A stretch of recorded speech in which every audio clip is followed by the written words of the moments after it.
Thank you, Rodney, and let me add my welcome to the parents, family, faculty, and friends who are here for this great occasion. I am speaking to you in my role as President of the Board of Trustees, but I am most excited today because my firstborn son, Joe Spitzley, named after my long-deceased father, is graduating today.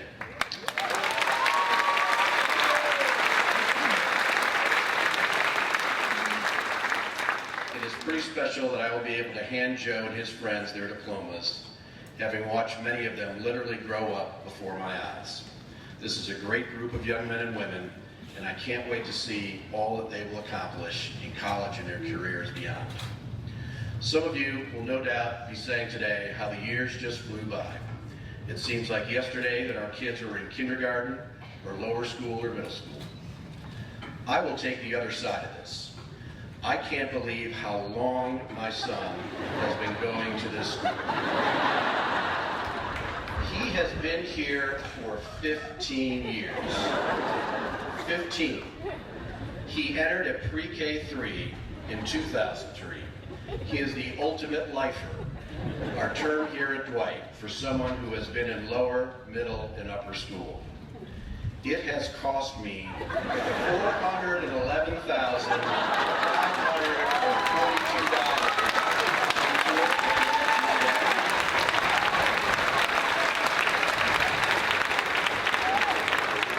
after-tax dollars.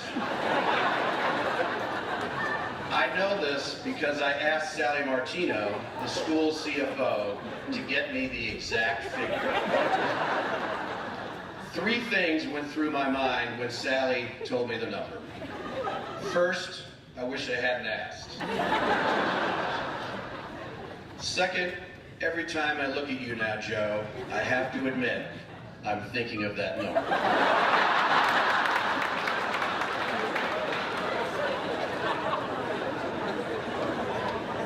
Third, and I mean this sincerely, Rodney, after all that money, can't you serve better food at the lifer dinner? The last 15 years has been a marathon of parent-teacher conferences, allergy alerts, and homework reminders. And that was just lower and middle school. Upper school has meant inundation by Joe's friends.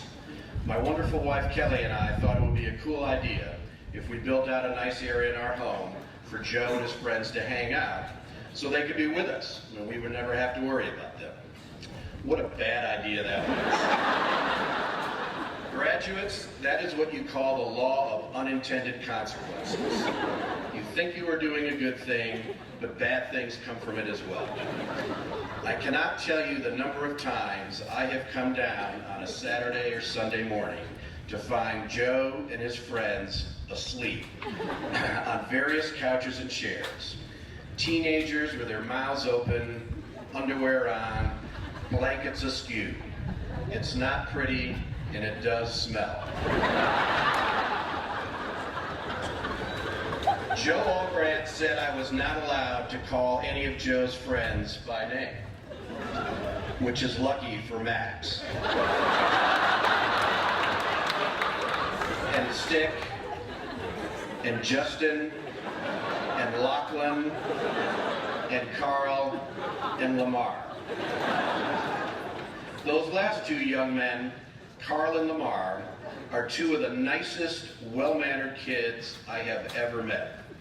Every time they come to our house, they make a point of shaking our hands, looking us in the eye, all while addressing Kelly and me as Mr. and Mrs. Spitzley, which just goes to show you that sometimes it is not the quality of the interactions that you have that counts, it is the quantity. I have had more interactions in the last 4 years with Carl and Lamar than anyone else in my life. I love you guys, but it is time to move on. You have incredibly bright futures ahead of you. Now just go out and make it happen. Not at our house. Joe, the same goes for you. I am so proud of you. You've gotten so much out of your Dwight Englewood experience. You have been accepted into an honors program at a great university. I can't wait to see what the future holds for you. but your mother is tired of cooking for you, and I don't want to hear you scream late at night as you play video games with Carl and Lamar. So I have exciting news for you. Remember how you applied to college on an ED, early decision basis? The school let us know that you are one of the first to qualify for their new EDD program, which is early decision and drop off. After this ceremony, your mother and I are going straight up to pack your things, and you will be able to start living in your new dorm as of tomorrow. Enjoy college.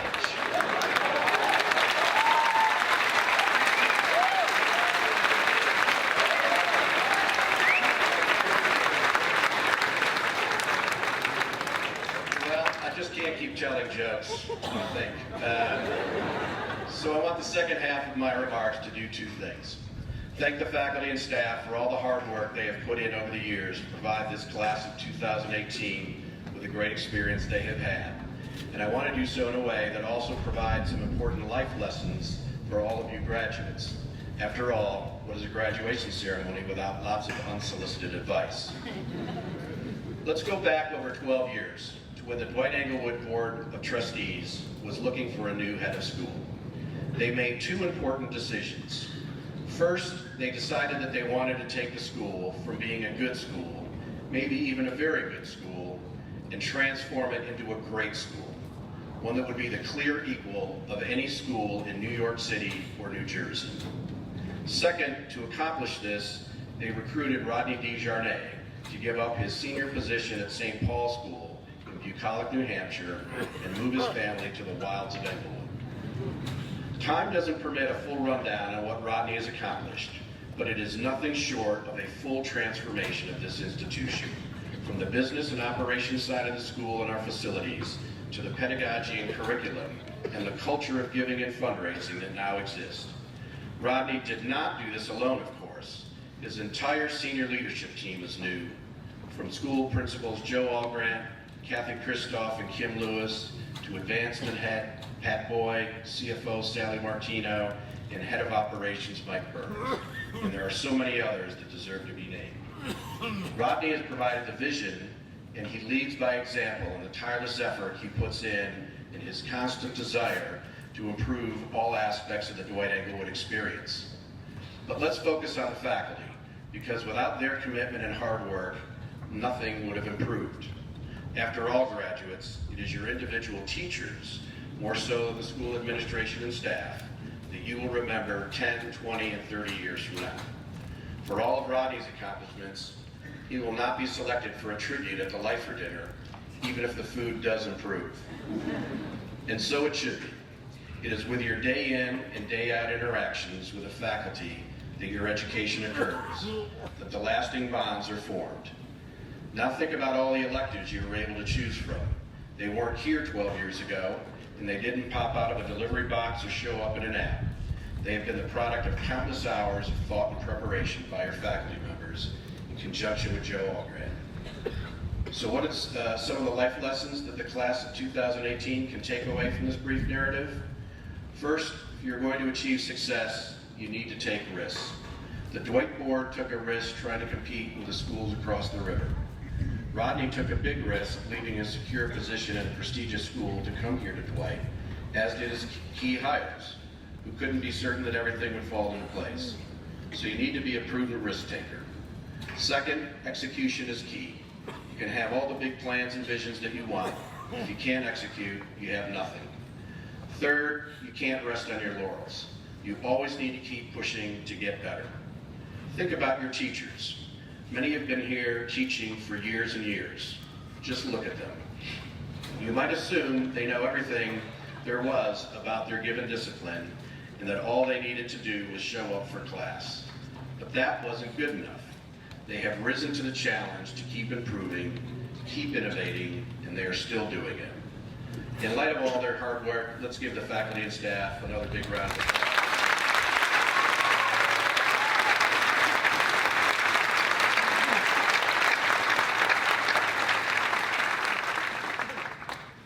Finally, we can't talk about the transformation of Dwight without talking about the values and sense of community that now exists.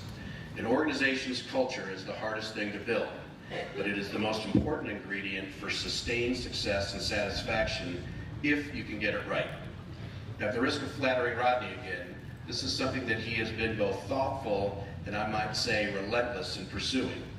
We have foundation documents from our mission statement, our core values, the traits of a student as learner, as well as the profile of a teacher and the profile of a graduate that are intended to define and drive what we do on this campus.